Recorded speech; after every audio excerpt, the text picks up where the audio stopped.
गुजरात में स्थित सोमनाथ मंदिर देश के 12 ज्योतिर्लिंगों में से एक है।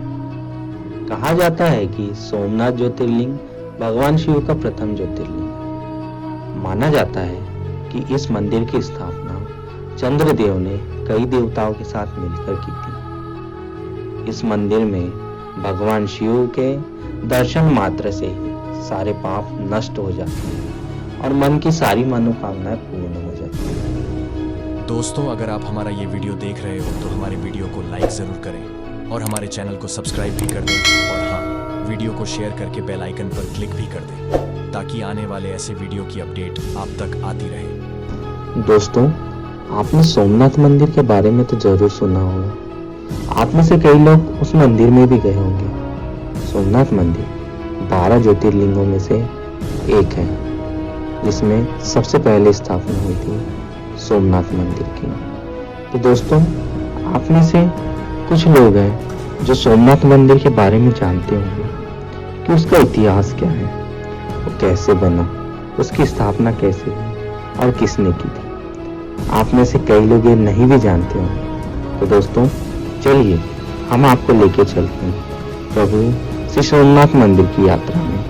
हम आपको बताएंगे कि कैसे भगवान सोमनाथ मंदिर की स्थापना हुई और किसने की थी भगवान श्री सोमनाथ मंदिर की स्थापना, और 12 ज्योतिर्लिंगों में से पहला ज्योतिर्लिंग श्री सोमनाथ महाराज की स्थापना किसने की। हिंदू धर्म के शिव महापुराण में सभी ज्योतिर्लिंगों की जानकारियां दी गई है। सभी ज्योतिर्लिंगों में गुजरात का सोमनाथ मंदिर सबसे पहला और सबसे खास है। सोमनाथ मंदिर की ऊंचाई लगभग 155 फीट है। यह मंदिर भगवान शिव को समर्पित है। सोमनाथ मंदिर प्रभास पाटन में स्थित है, जो वेरावल बंदरगाह से थोड़ी दूर पर स्थित है। मंदिर के बाहर वल्लभ भाई पटेल, रानी अहिल्याबाई आदि की मूर्तियां भी लगी। तो दोस्तों, आइए हम चलते हैं भगवान श्री सोमनाथ मंदिर की यात्रा पर। हम आपको बताएंगे कि कैसे श्री सोमनाथ मंदिर की स्थापना हुई थी। पुराणों में वर्णित कहानियों के अनुसार दक्ष प्रजापति ने अपनी 27 पुत्रियों का विवाह चंद्रदेव से करवाया था। चंद्रदेव इस विवाह से काफी खुश थे, लेकिन वह अपनी सभी पत्नियों में से दक्ष की पुत्री रोहिणी को सबसे ज्यादा स्नेह करते थे, जिसके कारण दक्ष की अन्य पुत्रियां खुश नहीं थीं। एक दिन राजा दक्ष की सभी बेटियां उनसे मिलने आईं और उन्हें बताया कि चंद्रदेव सिर्फ रोहिणी का ही ख्याल रखते हैं, अन्य पत्नियों से प्रेम नहीं करते हैं। राजा दक्ष को इस बात का काफी दुख हुआ और वह चंद्रदेव से मिलने पहुंचे। उन्होंने चंद्रदेव को समझाया कि जिस तरह से वह रोहिणी का ध्यान रखते हैं, उसी तरह से उनकी अन्य बेटियों का भी ख्याल रखें। चंद्रदेव ने राजा दक्ष को वचन दिया कि वे उनकी बात मानेंगे। काफी समय बीतता गया, लेकिन चंद्रदेव अपने वचन को निभाने में असमर्थ ही रहे। राजा दक्ष की अन्य बेटियां दुखी रहने लगी।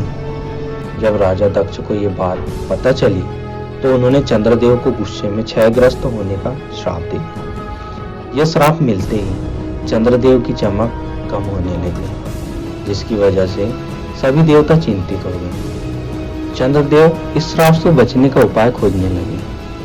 तब वह ब्रह्मा जी के पास पहुंचे। ब्रह्मा जी ने चंद्रदेव को एक स्थान पर जाकर भगवान शिव की तपस्या करने को। ब्रह्मा जी के इस उपाय को मानते हुए चंद्रदेव सोमनाथ चले आए और यहाँ विधिवत भगवान शिव की तपस्या करने लगे। चंद्रदेव की कठोर तपस्या से प्रसन्न होकर भगवान शिव ने उन्हें दर्शन दिए और उनसे कहा कि चंद्रदेव, तुम्हारी कला हर दिन के एक पक्ष में क्षीण होगी और दूसरे पक्ष में बढ़ेगी। इस तरह से प्रत्येक पूर्णिमा को पूर्ण चंद्रत्व प्राप्त होगा।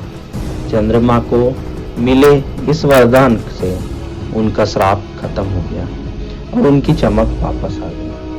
इसके बाद चंद्रदेव ने सोमनाथ में शिवलिंग की स्थापना की। तब से यह सोमनाथ मंदिर के नाम से प्रसिद्ध हो गया। दोस्तों, सोमनाथ मंदिर से कुछ रहस्य भी जुड़े हुए हैं। चलिए दोस्तों, हमारे सोमनाथ की यात्रा में हम जानते हैं कि क्या है वह रहस्य। दोस्तों, मंदिर के ऊपर में 10 टन वजनी कलश रखा गया है। जब आप मंदिर के अंदर आएंगे तो आपको मंदिर के ऊपर एक कलश रखा दिखाई देगा। इस कलश का वजन करीब 10 टन है। यहाँ लहरा रहे ध्वजा की ऊंचाई 27 फीट है और अगर आप इसकी परिधि की बात करें तो 1 फीट बताई जाती है। मंदिर के अंदर आते ही आपको चारों ओर विशाल आंगन दिखाई देगा। मंदिर को 3 भागों में विभाजित किया गया है। अगर आप सोमनाथ मंदिर का इतिहास पढ़ेंगे तो आपको पता चलेगा कि समय समय पर सोमनाथ मंदिर पर कई बार आक्रमण हुए। सोमनाथ मंदिर में तोड़फोड़ भी की गई। आपको यह बता दें हम कि सोमनाथ मंदिर पर कुल 17 बार आक्रमण हुए हैं और हर बार मंदिर का जीर्णोद्धार किया गया है। बाण स्तंभ का अनसुलझा हुआ रहस्य। समुद्र के किनारे मंदिर के दक्षिण में एक बाण स्तंभ है। ये बाण स्तंभ बहुत प्राचीन है। इस बात की जानकारी किसी के पास नहीं है कि इसे कब बनाया गया था, लेकिन इतिहास की गहराइयों में जाने के बाद यह पता लगता है कि 6 शताब्दी से बाण स्तंभ का उल्लेख इतिहास में मिलता है। इसके जानकार बताते हैं कि बाण स्तंभ एक दिशा दर्शक स्तंभ है, जिसके ऊपरी सिरे पर एक तीर अथवा बाण बनाया गया है, जिसका मुंह समुद्र की ओर है। अब दोस्तों, अगला रहस्य जानते हैं कि बाण स्तंभ पर क्या लिखा है। इस बाण स्तंभ पर लिखा है, आसामुद्रांत दक्षिण ध्रुव पर्यंत अबाधित ज्योतिर्मार्ग। इसका मतलब है कि समुद्र के इस बिंदु से दक्षिण ध्रुव तक सीधी रेखा में एक भी अवरोध या बाधा नहीं है। इस पंक्ति का सरल अर्थ यह भी है कि सोमनाथ मंदिर के उस बिंदु से लेकर दक्षिण ध्रुव तक अर्थात अंटार्कटिका तक एक सीधी रेखा खींची जाए तो बीच में एक भी पहाड़ या भूखंड का कोई भी टुकड़ा नहीं आता है। तो दोस्तों, यह थी हमारी सोमनाथ की यात्रा। सोमनाथ मंदिर से जुड़े कुछ रहस्य, सोमनाथ मंदिर कब बनाया गया और किसके द्वारा स्थापित हुआ, यह भी इसमें शामिल है। तो दोस्तों, अगर यह वीडियो आपको पसंद आई हो तो प्लीज वीडियो को लाइक कर दीजिएगा, चैनल को सब्सक्राइब करके बेल आइकन पर प्रेस कर दीजिएगा ताकि आने वाले ऐसे वीडियोस की अपडेट्स आपसे मिस ना हो जाए।